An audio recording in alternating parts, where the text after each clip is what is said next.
Hi guys. Well, somebody's bound to ask, Rich, what are you doing? Well, let me get you up here where I can see you. Hey, I am slicing ginger. Now, are you going to dehydrate that, Rich? No, I'm doing something else with it today. Something interesting for the start of the new year. I've been slicing up a little jar of ginger. So, now, I slice my ginger with the peel on. It's personal preference. The peel won't hurt you. Now, there are some spots, like you'll see a spot here and whatnot, where I will cut that out. And what I did was I did peel a little bit of odd spots. So if I came across a piece of ginger that had connectors, where the way it grows and whatnot, and they look a little dark, whatnot, I may peel that one out just a little bit so it looks like that. And don't need those pieces, but for the majority, my ginger is just fine, and the peel won't hurt for what I'm doing. Matter of fact, you can eat the peel; it won't hurt you at all. Just make sure you clean your ginger well beforehand. So I have my cleaned ginger with some peel on, some peel off, and I have packed it into this small pint jar. Well, what am I going to do? Well, I'm going to make a tincture out of it. Tincture, okay? Now, I like mine in slices. I didn't take it and I didn't grind it up or anything like that. I left it in slices. And that's because I'm going to use these slices after I'm done with the tincture. So, to make a tincture is going to take about 2 weeks. Now, how do we do it? It's real simple. It's real simple. You take the herb, or what it is you're going to use to make a tincture, whether it be an herb, flower, stems, fruit, whatever you're going to use. In this case, we have the rhizomes of that's what this is. This is the part that grows down in the ground, the rhizomes, okay, of the ginger plant. Sliced it thin, my preference. Put it into a small jar. Now, I could make this big jar. I could make a 5-gallon bucket of this if I had enough ginger. And to that, we're going to add, most tinctures are with alcohol. Now, if you don't want to use alcohol, and there's some people who don't like alcohol, you can use stuff like vinegar, or certain ciders, or other things. It's up to you to figure out what you want to use for liquid to make your tincture. Okay? Some people do a partial water alcohol kind of thing, this, that, and the other. There's different recipes out there. There's all kinds of recipes. It's up to you. I dilute mine after I make the tincture. So I make the tincture, I put it in a bottle. When we're all done, we'll finish it up, we'll put it in a little bottle with a dropper. I then take mine and dilute it into a drink to usually drink mine. Okay, so if I dilute it with some water, I don't just take it and put it directly in my mouth and do it that way. I usually take mine and dilute it into something and then drink it.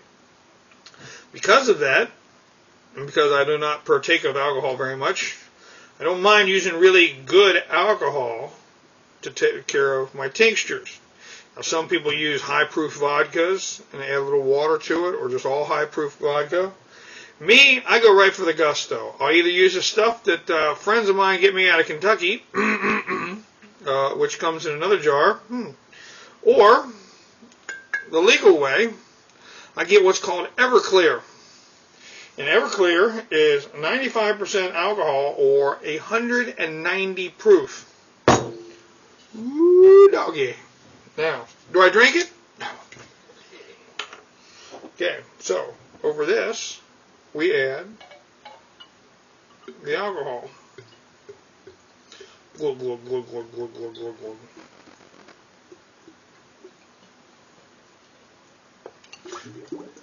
Now, I fill mine up almost to the top.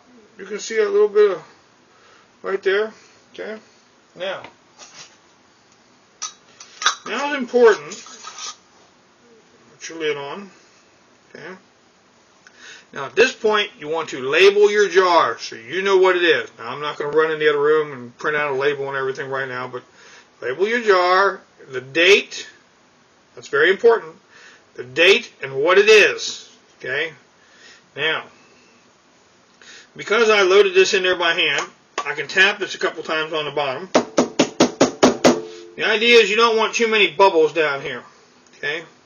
Bubbles are air, and air on any kind of fruit, vegetable, or anything, or root, or anything like that, you already know causes it to rot. So, the alcohol will keep it from rotting. The flavors from the ginger will seep into the alcohol, and the alcohol will seep into the ginger, and they'll have a pleasant little party for 2 weeks while this goes on. And every day as you come by, you want to give it a good shake. Okay, mix everything up. And make sure the bubbles get up out of there. Now, at the end of 2 weeks, we're going to strain this, and I'll show you what to do with it next. So this is the start of it, okay? Now we've got sliced ginger in a jar. We used fresh ginger. You can also use dried ginger. You just have to give room because dried ginger will absorb the alcohol and expand, okay? Fresh ginger won't expand as much, so not a biggie. There is enough room in there for it to expand. So take it, we put it in there, we shake it up, okay? You get everything happy, little marriage going on in there, woo!